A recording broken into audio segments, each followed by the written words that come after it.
2026 के पहले क्वार्टर के अंदर महकमा रेवेन्यू में कुछ सीट्स एक्सपेक्टेड हैं, जो कि पहले क्वार्टर में जो पीपीएससी है वो उनको एडवर्टाइज कर चुका होगा इंशाल्लाह।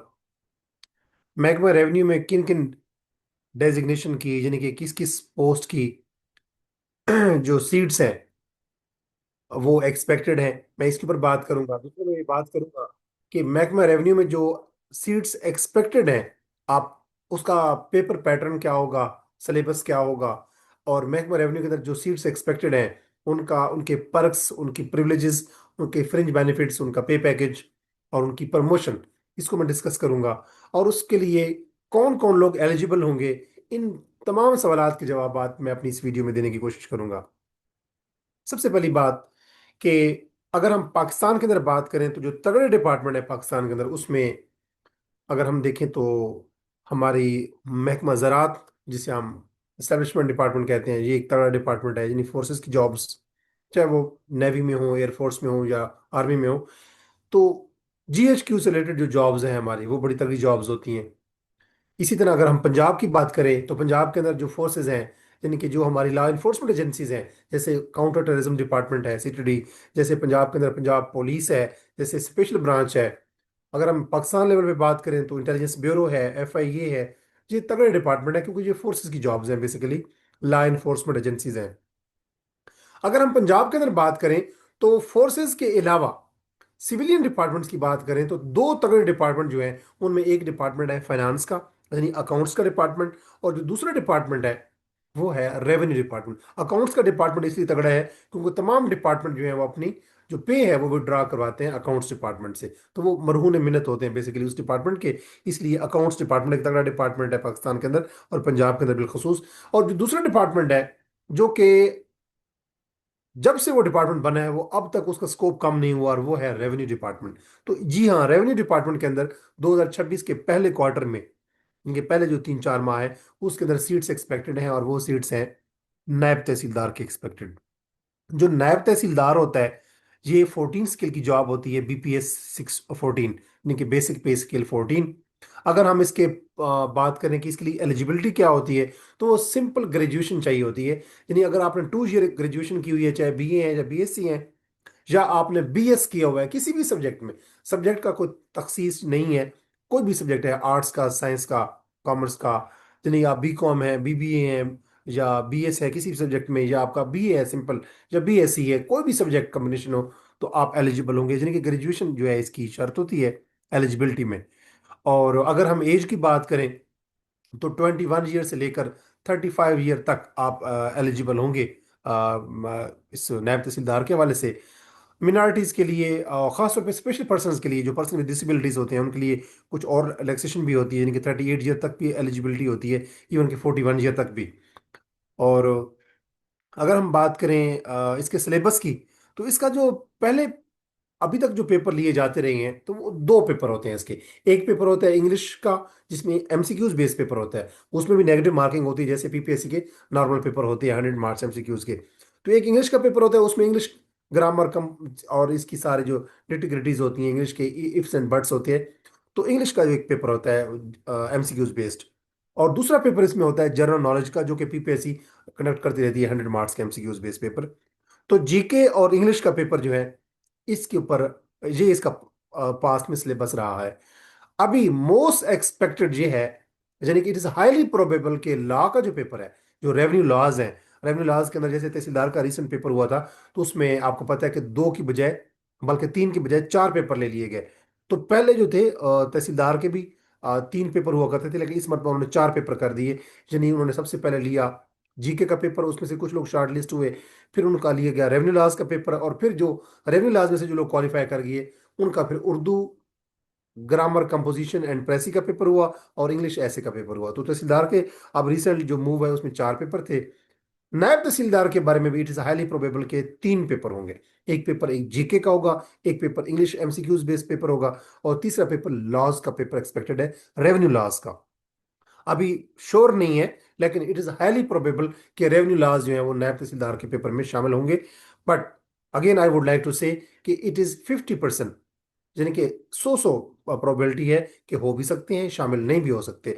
लिहाजा जो चीज़ श्योर है, दैट इज़ फॉर श्योर, वो ये है कि आप जीके की तैयारी शुरू कर दें, और दूसरा आप इंग्लिश एमसीक्यूज बेस्ड पेपर की तैयारी शुरू कर दें, यानी कि इंग्लिश अपनी ग्रामर बेहतर करें, चाहे उसमें सिनोनिम्स हैं, चाहे उसमें एंटोनिम्स हैं, चाहे उसमें प्रीपोजिशन है, चाहे उसमें पेयर ऑफ वर्ड्स हैं, चाहे उसमें सेंटेंस स्ट्रक्चर है, यानी कि सेंटेंस की जो मिस्टेक्स होती हैं, चाहे उसमें आर्टिकल्स हैं, यानी कि ए एन और द है, या उसमें आप कह सकते हैं कि पंक्चुएशन की का चीज़ें हो सकती हैं। इसी तरह डायरेक्ट इनडायरेक्ट है, एक्टिव एज पैसिव वॉइस मैंने बता दिया आपको। तो ये सारी चीज़ें जो हैं ये इंग्लिश की हैं। अल्फाज के मानी भी हो सकते हैं इवन के, और फिल इन द ब्लैंक्स हो सकती हैं, ये सारी चीज़ें हैं। Fill in the blanks paper तो एमसीक्यूज बेस्ड होगा, उसमें फिल इन द ब्लैंक्स तो नहीं होगी, लेकिन मैं बता रहा हूँ कि इंग्लिश का पेपर जैसे होता है, आपको पता है इंग्लिश ग्रामर का पेपर। तो एक पेपर तो इंग्लिश के ऊपर आप फोकस करें, दूसरा पेपर जो है वो जीके का है, और जीके की तैयारी के लिए आप लोगों को बेहतर बता चुका हूँ मैं पहले, आप बेहतर जानते हैं जो लोग पेपर पीपीएससी का देते रहते हैं, कि पीपीएससी के जो पास पेपर हैं वो भी आपके लिए हेल्पफुल हैं। अगर आप करंट अफेयर पढ़ना चाहते हैं, तो मैं अक्सर एक वेबसाइट बताता रहता हूँ, pakistanbix.com। आई डोंट नो कि कौन इसको ऑपरेट करता है, बट www.pakistanbix.com में इस वेबसाइट का जो नेम है, जो टाइटल है, वो मेंशन कर दूंगा अपनी इस वीडियो के डिस्क्रिप्शन के अंदर। एक और वेबसाइट है pakmcqs.com, एक और वेबसाइट है testpoint.pk। आई डोंट नो कि ये तीनों वीडियोस को कौन ऑपरेट कर रहा है, बट ये तीनों वीडियोस जो हैं, जो मैंने अपनी ऑनेस्ट, जो मैं अगर एनालिसिस दूं, तो मैंने इन तीनों वीडियोस को बहुत हेल्पफुल पाया। pakistanbix.com मैंने हेल्पफुल पाई करंट अफेयर, जो मंथली उनके करंट अफेयर होते हैं पीडीएफ फॉर्म में। और जो pakmcqs.com है, और जो है testpoint.pk, ये अगर जनरल साइंस हो, एवरीडे साइंस हो, पाकिस्तान स्टडीज के एमसीक्यूज हो, या इस्लामिक स्टडीज के एमसीक्यूज हो, इन चीज़ों के लिए, और ज्योग्राफी के, इन चीज़ों के लिए ये दो वेबसाइट बहुत बेहतर है। और अगर हम कंप्यूटर साइंस की बात करें, तो कंप्यूटर साइंस के लिए और मैथमेटिक्स के लिए एग्जाम वेडा की जो वेबसाइट है, www.examveda.com, ये इंडियन बेस्ड एक वेबसाइट है। तो ये मैथमेटिक्स और कंप्यूटर साइंस के हवाले से, कंप्यूटर साइंस में आपको पता है एक्सेल होता है, पावर पॉइंट होता है, वर्ड होता है, नेटवर्किंग होती है, एआई होती है, और इस तरह की चीज़ें होती हैं। तो उनके एमसीक्यूज के लिए एग्जाम वेडा बहुत ज़बरदस्त है। और मैथमेटिक्स के जो क्वेश्चन होते हैं, डिस्टेंस के, स्पीड के, टाइम के, किसी चीज़ के भी एक एरिया के, किसी चीज़ के पैरामीटर के, कितने लोग कितने दिनों में कितना काम कर सकते हैं, कितने काम के लिए कितने दिन के लिए कितने लोग, आप इस किस्म के क्वेश्चन देखते रहते होंगे पीपीएससी के जो पास पेपर है उसमें। तो ये जो और अलजबरा के हवाले से, और बेसिक आप कह सकते हैं कि रेशो के, प्रोपोर्शन के, प्रोबेबिलिटी के, ये जो क्वेश्चंस होते हैं मैथमेटिक्स के, जो सिंपल आप कह सकते हैं, और रेडियस के, वॉल्यूम के, ये क्वेश्चन जो फार्मूलाज हैं, ये देखने के लिए, अगर जो आप, जैसे मैं वेबसाइट बताइए एग्जाम बेटा, उसको देखेंगे, तो आप मैथमेटिक्स और इंग्लिश जो कंप्यूटर साइंस है वो examveda.com से आप तैयार कर सकते हैं। या अगर आप इकरा बिलाल जो पब्लिशर्स हैं उनकी किताब लेना चाहें, या जो शाहिद इम्तियाज की किताब है, वो भी आपके लिए काफ़ी हेल्पफुल हो सकती है। तो सिलेबस मैंने बताया कि आप इंग्लिश एमसीक्यूज बेस्ड पेपर पहला, और दूसरा पेपर जो है जीके का पेपर, इसकी तैयारी अभी से स्टार्ट कर दें, जो नायब तहसीलदार के लिए चाहते हैं कि हम नायब तहसीलदार बने फ्यूचर में, यानी 2026 के पहले क्वार्टर में जो सीट्स एक्सपेक्टेड है। अब हम बात कर लेते हैं कि ये कितनी सीट्स एक्सपेक्टेड है। अभी श्योरिटी के साथ तो कुछ नहीं कहा गया कि ये कितनी सीट्स एक्सपेक्टेड है, बट ये 150 से 200 के दरमियान में ये सीट एक्सपेक्टेड है, यानी 150 प्लस सीट्स होंगी और 200 से कम होंगी। तो ये अच्छी खासी सीट्स हैं, अगर आप देखा जाए तो। नॉर्मली जो किसी भी डिपार्टमेंट में सीट्स आती हैं वो 10 15 20, इससे ज़्यादा नहीं होती, मैक्सिमम 30 35 होती हैं। तो इवन कि अगर हम बात करें पीएमएस की जो रिसेंट सीट्स आई, तो वो भी 120 19 सीट जो है, वो बड़ी हिस्टोरिकल फिगर है। अदरवाइज सीट्स जो होती हैं वो 40 45 60 मैक्सिमम, इससे ज़्यादा सीट्स नहीं होती। तो ये 150 और से 200 के दरमियान में सीट्स एक्सपेक्टेड हैं नायब तहसीलदार की, 14 स्केल की। और ये रेगुलर जॉब्स होंगी, यानी कि ये कोई लमसम पैकेज वाली जॉब्स नहीं होंगी। याद रखें, फोर्सेस की जॉब्स और रेवेन्यू डिपार्टमेंट की जॉब, फाइनेंस डिपार्टमेंट की जॉब, ये वो डिपार्टमेंट्स हैं जो पंजाब की और पाकिस्तान की रीढ़ की हड्डी की मानद है। तो ये जो डिपार्टमेंट्स ऐसे हैं जो कि पाकिस्तान की रीढ़ की हड्डी हैं, बैकबोन है, वहां पे कभी भी कॉन्ट्रेक्चुअल जॉब्स नहीं आएंगी, ना आई हैं, ना आ रही हैं, और ना कभी आएंगे।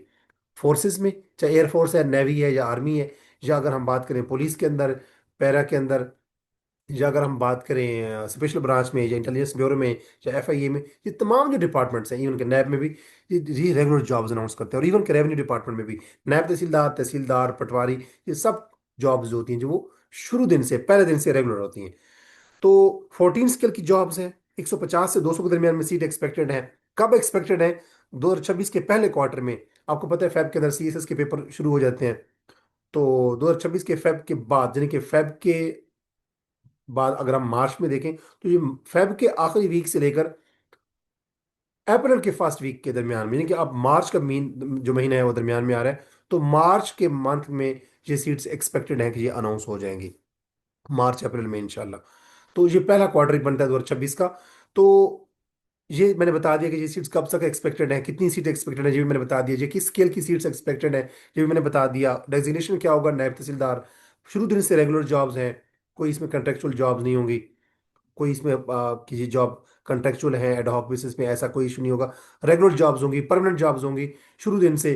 14 स्केल को अगर हम पे पैकेज की बात करें, तो 14 स्केल के जो डिपार्टमेंट है, ये जो डिपार्टमेंट है बोर्ड ऑफ रेवेन्यू, इसमें 14 स्केल के जो ऑफिसर होता है, यानी कि जो नायब तहसीलदार होता है, उसकी पे तकरीबन आप कह सकते हैं 55,000 से 70,000 के दरमियान में।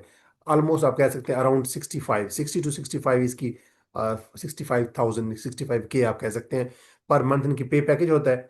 और इसमें और ये 14 स्किल की जॉब जो वैसे नॉर्मल डिपार्टमेंट्स में होती हैं, उसमें पैकेज कम होता है, इसमें ज़्यादा इसलिए होता है क्योंकि इसमें बोर्ड ऑफ रेवेन्यू की तरफ से कुछ अलाउंसेस शामिल होते हैं। जैसे महकमा इंसदाद दहशतगर्दी है, काउंटर टेररिज्म डिपार्टमेंट, तो वो कारपोरल की भर्ती के लिए 54,000 रुपये पर मंथ पैक अलाउंस देता है, जो आप कह सकते हैं कि सीटीडी अलाउंस कह लें आप, या रिस्क अलाउंस कह लें। इसी तरह महकमा रेवेन्यू जो है, इसमें भी जो चूंकि तहसीलदार की जॉब या नायब तहसीलदार की जॉब या पटवारी की जो जॉब्स होती हैं, तो वो फील्ड वर्क है, उनको फील्ड में जाना पड़ता है। खतूनियाँ और जो जितने भी ये खेवट होते हैं, और जो आप कह सकते हैं कि पार्टीशन है, रिकवरियां हैं, टैक्स कलेक्शन है, ये सारे काम करने पड़ते हैं फील्ड में जाके। ऑफिस बेस्ड जॉब नहीं है ये। तो नायब तहसीलदार और पटवारी और गद्दावर और कानून वो जितनी भी जॉब्स हैं, या विलेज ऑफिसर की जॉब आप कह लें, या नंबरदार की आप जॉब कह लें, आपके ये तमाम जॉब्स ऐसी हैं जो कि फील्ड में करनी पड़ती हैं। फील्ड में आपको ज़मींदारों से मिलना पड़ता है, मज़ारे से मिलना पड़ता है, और जो इरीगेट ऐसी लैंड होती है जो एग्रीकल्चर लैंड होती है, लैंड फॉर इरिगेशन पर्पस जो यूज़ होती है, उसको जाके मुलायजा करना पड़ता है कि उसकी कितनी पैदावार रही है, अबियाना क्या है। और विलेज के अंदर जो नंबरदार है उससे मिलना पड़ता है, और ज़मींदारों से मिलना पड़ता है। फिर गवर्नमेंट की जो लोग जमीन जो है, आजकल भी वैसे अगर हम देखें, तो पंजाब भर के मुख्तलिफ फेज सेकंड में, पहले तो पंजाब के 4-5 डिस्ट्रिक्ट के अंदर, बल्कि इससे भी ज्यादा 8-7-8 डिस्ट्रिक्ट के अंदर सर्वे हो चुके हैं। अब दोबारा जो 5-6 डिस्ट्रिक्ट हैं उसमें सर्वे, जिनके लैंड रिकॉर्ड की तरफ से, जो रेवेन्यू डिपार्टमेंट की तरफ से कुछ सर्वे कंडक्ट किए जा रहे हैं सीएम पंजाब की के हुक्म के मुताबिक, ताकि लोगों की जो ज़मीनें हैं, जो लोगों की अभी तक डिविजन्स नहीं हुई, पार्टीशन नहीं हुई, या लोगों के पास फर्ज जायदाद है लेकिन उनको ज़मीन उनके ऊपर किसी ने कब्जा किया हुआ है, तो ज़मीन की मुनसिफाना तकसीम के लिए, उनकी प्रॉपर एलोकेशन के लिए, डिस्ट्रीब्यूशन के लिए अब सर्विस चल रही है। तो ये सर्विस लोग जो है सुपरवाइज वही करते हैं, नायब पटवारी, कानून गो, गिरदावर, नायब तहसीलदार, तहसीलदार और इवन के एसी तक। तो अब फिर हमने अब बात करते हैं कि इस डिपार्टमेंट के अंदर जो पर्क्स हैं, प्रिविलेजेस हैं, फ्रिंज बेनिफिट्स हैं, वो क्या है। अगर आप 14 स्केल में ऑफिसर होते हैं किसी और डिपार्टमेंट में, तो आपकी प्रमोशन इतनी नहीं होती जितनी नायब तहसीलदार के, इनके बोर्ड ऑफ रेवेन्यू में होती है। अब नायब तहसीलदार जो होते हैं 14 स्केल में आते हैं, ये प्रमोट होके बनते हैं तहसीलदार। जब तहसीलदार प्रमोट होते हैं, यही नायब तहसीलदार जब तहसीलदार प्रमोट होके आगे जाते हैं, तो ये तहसीलदार आपको पता है 16 स्केल का होता है। तहसीलदार जब प्रमोट होते हैं तो वो बन जाते हैं असिस्टेंट कमिश्नर, यानी असिस्टेंट कलेक्टर होते हैं बेसिकली, और वो डीसी के तहत आ जाते हैं बोर्ड ऑफ रेवेन्यू डिपार्टमेंट के अंदर। और इवन के कुछ लोग तो तहसीलदार से जब एसी पीएम कैडर में एसी बनते हैं, तो एसी से आगे भी पहुंच जाते हैं, यानी कि 18वें स्केल तक भी पहुंच जाते हैं।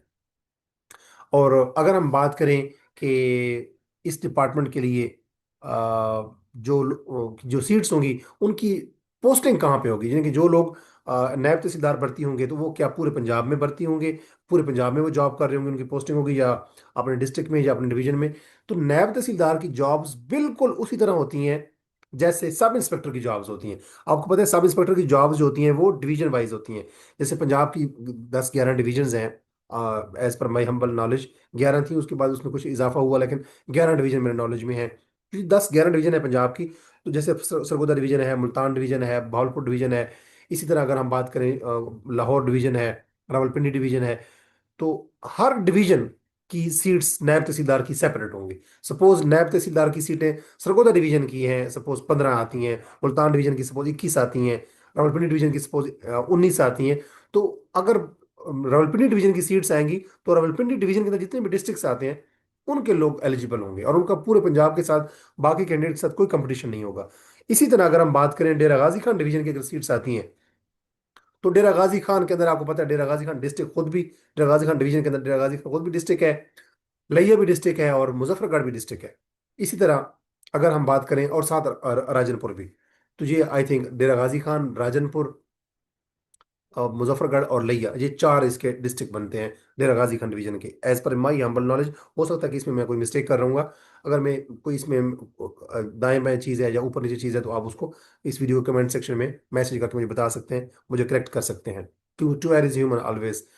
तो मैं बात कर रहा था कि जो नायब तहसीलदार की सीट्स आएंगी तो वो डिवीजन वाइज आएंगी, तो आपका कंपटीशन सिर्फ उन लोगों के साथ होगा जो आपके डिवीजन से, एक डिवीजन में अमूमन 3 से 4 डिस्ट्रिक्ट तो होते ही हैं, तो आपकी डिवीजन के जो लोग होंगे जो अप्लाई करेंगे, चाहे 15 सीट होती हैं चाहे 20 सीट्स होती हैं डिवीजन में, तो जो आपके डिवीजन के लोग जो अप्लाई करेंगे, चाहे वो मेल है या फीमेल है, चाहे वो ट्रांसजेंडर है, उनके साथ आपका कंपटीशन होगा। हमने एज को भी डिस्कस कर लिया, पे पैकेज को डिस्कस कर लिया, इसके प्रमोशन को डिस्कस कर लिया, और अब मैं आखिर में बात करूंगा, हमने इसके सिलेबस को भी डिस्कस कर लिया कि आप जीके का और इंग्लिश का तो पेपर होगा ही होगा। पॉसिबिलिटी ये है, 50% पॉसिबिलिटी ये है कि लॉ का पेपर भी होगा इसमें। लॉ का पेपर अगर होता है तो उसी तरह ही होगा जैसे लॉ का सिलेबस पहले तहसीलदार का था, कि land revenue act 1967, land acquisition act 1894, और पंजाब टेनेंसी एक्ट 1887, ये 3 एक्ट मोस्ट प्रोबेबली अगर लॉ का पेपर शामिल होता है तो उसका हिस्सा बनेंगे, सिलेबस का हिस्सा। तो लॉ का पेपर आप तैयार अभी स्टार्ट करें या ना करें, लेकिन आप जीके और इंग्लिश एमसीक्यूज बेस पेपर की तैयारी अभी से स्टार्ट कर दें।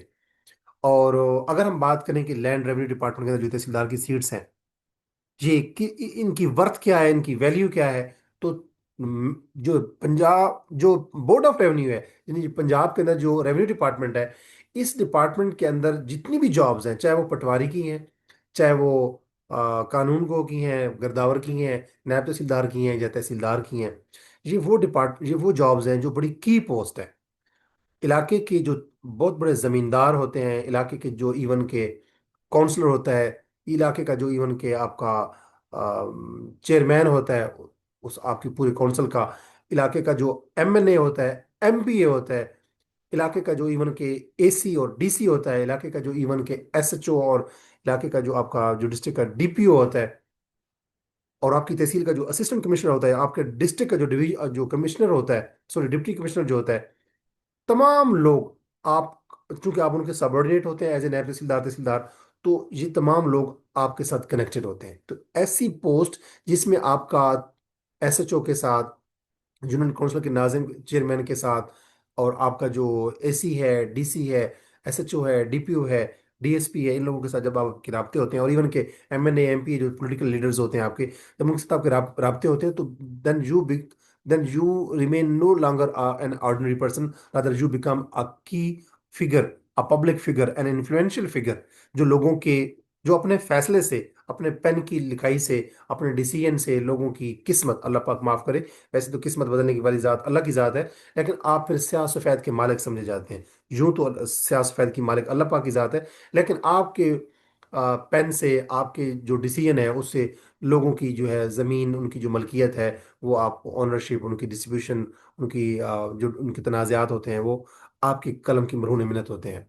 तो ये वो डिपार्टमेंट है बोर्ड ऑफ रेवेन्यू, जो कि जब से बना है और जब तक ये रहेगा, ये डिपार्टमेंट, इसका स्कोप कभी भी कम नहीं होगा।